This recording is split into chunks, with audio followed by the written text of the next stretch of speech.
আমারে কেন মাদকের গডফাদার বানাইলো? চট্টগ্রাম নগরীর খুলশী থানাধীন লালখান বাজার এলাকার মতি ঝর্ণার স্থায়ী বাসিন্দা ব্যবসায়ী মোহাম্মদ বেলাল হোসেনের বিরুদ্ধে মাদক ব্যবসার সঙ্গে জড়িত থাকার অভিযোগে অপপ্রচার এবং পুলিশি হয়রানির প্রতিবাদে সংবাদ সম্মেলন অনুষ্ঠিত হয়েছে। ওনার পক্ষে আমি ওনার লিখিত বক্তব্যগুলো আপনাদের সামনে প্রকাশ করছি। আজ ভুক্তভোগী ব্যবসায়ী মোহাম্মদ বেলাল হোসেনের নিজ কার্যালয়ে আয়োজিত এই সংবাদ সম্মেলনে লিখিত বক্তব্য পাঠ করেন আরিয়ান ইসলাম রাহুল। সাংবাদিক ভাইয়েরা, আমি সুনামের সাথে দীর্ঘদিন যাবৎ ফ্রেশ কোম্পানির ডিলার হিসেবে আছি।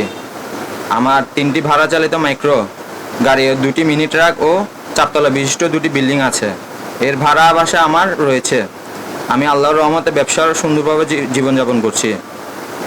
গত 9 জুন 14 নং লালখান বাজার মতিঝর্ণা এলাকায় মাদক বিরোধী অভিযান পরিচালনা করে খুলশী থানা পুলিশ। সেই অভিযানে আমার বাসায় তল্লাশি করে পুলিশ মাদকের কোনো আলামত পায়নি।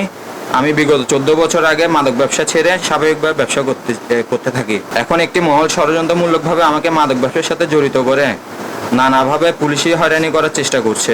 লিখিত বক্তব্যে তিনি দাবি করেন, পারিবারিক ও রাজনৈতিক বিরোধের জেরে একটি মহল পরিকল্পিতভাবে ব্যবসায়ী বেলাল হোসেনকে মাদক ব্যবসায়ী হিসেবে আখ্যায়িত করে সামাজিকভাবে হেয় প্রতিপন্ন করার চেষ্টা করছে। তিনি অভিযোগ করেন, তার মেয়ের জামাই জিয়াউদ্দিনের সঙ্গে রাজনৈতিক দ্বন্দ্বকে কেন্দ্র করে মোস্তাফিজুর রহমান সুমন তাকে মাদক মামলায় জড়ানোর অপচেষ্টা চালাচ্ছেন এবং এ কাজে আইন শৃঙ্খলা বাহিনীকে ব্যবহার করে হয়রানি করা হচ্ছে। 2013 সালে আপনারা পুলিশ কমিশনার এসি সাহেব নাম হচ্ছে মোফাজ্জল স্যার আমাকে একদিন ডাকি নিয়ে গেছে সাংবাদিক আলমের দিয়ে নিয়ে যাওয়ার পরে উনি আমার বিস্তারিত বলার পরে উনি আমার থেকে কাউন্সিলর মানিক শাহ, বোর্ড অফিসের এখনো বোর্ড অফিসে একজন আছে সচিব মঞ্জু, ওনাদের মাধ্যমে আমরা বন্ড সাইন দিয়ে আমরা এই জগৎ থেকে অনেক আগে বিতাড়িত হয়েছি।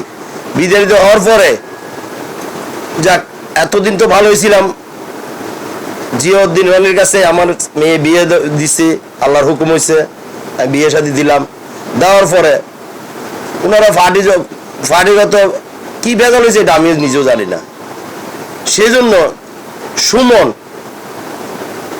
এই একটা মিথ্যা অপবাদ দিয়ে আমাকে বিভিন্নভাবে হয়রানি করতেছে।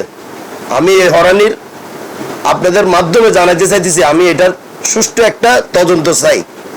এখানে লালখান বাজার এনআইসা আছে, তারপরে সিটিএসবি আছে, এদের মাধ্যমে প্রশাসনের তদন্ত করুক বেলাল কোনো খারাপ কাজের সাথে জড়িত আছে কিনা। যদি ওনারা প্রমাণ দিতে পারে আমি স্বইচ্ছা থানা যায় আত্মসমর্পণ করব। আর যদি চুল পরিমাণ প্রমাণ না পায় যে আমাকে যে এত হয়রানি করতেছে, আমার মানুষজন নিয়ে যে টান দিতেছে, আমি এটার বিচার চাই। বিনা কারণে আমার 2টা পিকআপ নিয়ে গেছে প্রশাসনে এখনো ডিসিশন নিতে পারে না এই গাড়িগুলো কি মামলা দিবে। ওনারা বলতেছে আমার ছেলে দূরে যাইছে, আমার ছেলের তো ওনারা সাথে করে নিয়ে গেছে, ওনারা আবার ছেড়ে দিছে কোনো কিছু না পাওয়াতে। তাহলে আমার গাড়িগুলো কি কারণে আটকে রাখছে, আমি আপনাদের মাধ্যমে ওনার কাছে এটার বিচার চাচ্ছি। সংবাদ সম্মেলনে বেলাল হোসেন বলেন, আমি 2014 সালে মাদকের ব্যবসা সম্পূর্ণভাবে ছেড়ে দিয়েছি। বর্তমানে বৈধ বিভিন্ন ব্যবসার সঙ্গে জড়িত রয়েছে। আমার বিরুদ্ধে বর্তমানে মাদকের কোনো মামলা নেই, তারপরেও আমাকে অযথা হয়রানি করা হচ্ছে। মাদক ব্যবসার সঙ্গে সম্পৃক্ততার অভিযোগ সম্পূর্ণ ভিত্তিহীন ও উদ্দেশ্য প্রণোদিত।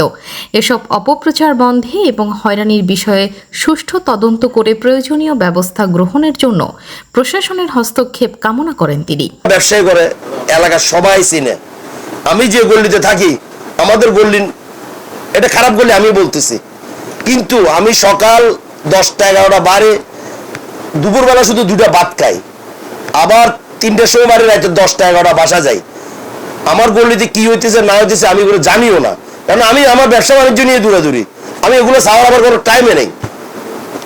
তাহলে যারা মাদক বেচে তাদের বাসায় না যাইয়ে, তাদের বাসায় তো যায় না, শুধু আমার বাসায় যায় মাদকের জন্য।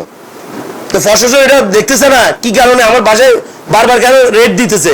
আমি মাদক বেচতে একটা সুতো হইলে তো পাবে, তাহলে ফাঁসে এতগুলো মাদক ব্যবসায়ী আছে তাদের বাসায় যায় না, আমার বাসায় বারবার কেন যাচ্ছে? তো এগুলো প্রতিহিংসা ছাড়া আর কিচ্ছু না। চাইতেছি আপনাদের মাধ্যমে সুষ্ঠু একটা তদন্ত চাচ্ছি, আমারও কেন মাদকের গডফাদার বানাইলো, আমি এটার ন্যায্য বিচার চাচ্ছি। সংবাদ সম্মেলনে উপস্থিত ছিলেন আবুল হাশেম, নাসির উদ্দিন, লেদু, সাব্বির হোসেন সহ স্থানীয় গণ্যমান্য ব্যক্তিবর্গ। ব্যবসায়ী করে এলাকার সবাই চিনে। Desk report, channel ৭১।